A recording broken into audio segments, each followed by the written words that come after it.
It happened just a few years ago. A scene on the other side of the world, a scene that has become all too familiar and all too common. At the orders of the government, yet another church was being demolished. The bulldozers were poised to level the church, but this time the pastor's wife, this was a Protestant church, stood defiantly between the bulldozer and the church building. To destroy the church, they were going to have to destroy her too. And they did.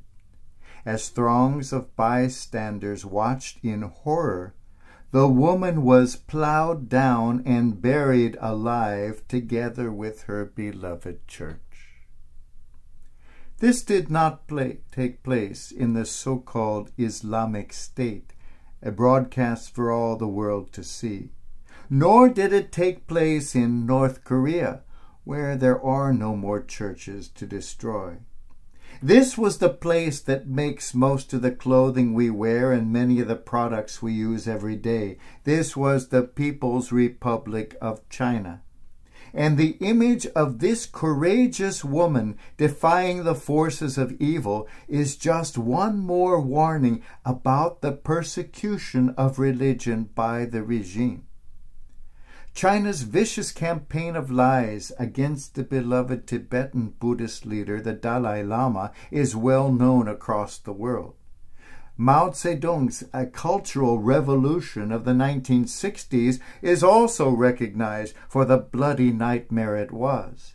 But what perhaps the majority of the world does not know is that since 2013, China has greatly intensified its war against religion in general and its Christian minority in particular. From the very beginning of the People's Republic, the Church has been under the harshest persecution, with the cardinal and bishops imprisoned for decades, many of them, together with countless priests and sisters, disappearing forever into the forced labor camps. My old friend, the late Father John Hoole, from whom I received the beautiful stole I sometimes wear, used to tell me of the horrendous tortures to which he was subjected during his many years in the Chinese prisons, when he refused to testify against the saintly Cardinal Kung. The persecution of the Church is nothing new, but in our minds we tend to relegate it to an earlier period, not wishing to admit that the oppression is very real and very severe in our own times.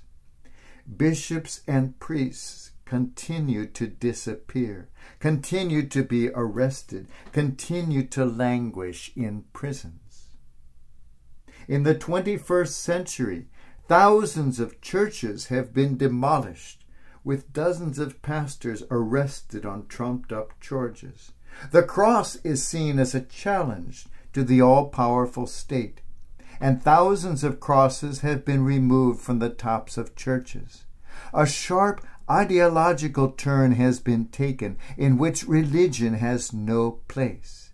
It is a return to earlier times of blatant persecution under Mao, Stalin, Hitler, Nero, and all the other tyrants of human history. And the world is silent. For the West, worshiping the god of the market, it is more important to enjoy the cheap goods produced by slave labor in that part of the world than to maintain solidarity with our persecuted brothers and sisters in the underground church. And yet, the church goes on. Through 2 millennia of impossible challenges and persecutions, dungeon and martyrdom, through ages of leadership, sometimes incredibly wise and sometimes incredibly inept, through countless times of selfishness and pride and corruption, when the gospel of power seemed to replace the gospel of love, through the merciless onslaught of powerful enemies trying to destroy us, and through the even more tragic times when we were our own worst enemies. Through all this and much more, the church has stood, and she continues to stand. Bulldozers come, and they come in many different forms. Crosses and churches may fall, but the church stands. When she is at her best, she is a beacon of hope for a world that has lost hope, a field hospital ministering lovingly to a wounded humanity, a spirit-filled people who can understand and speak the language of every human heart. Whether in the prisons of China or the homes of California, the Spirit blows freely and powerfully, enlivening the people of God. Breathe in that Spirit. Be that church. Recognize, proclaim, and become the mighty acts of God.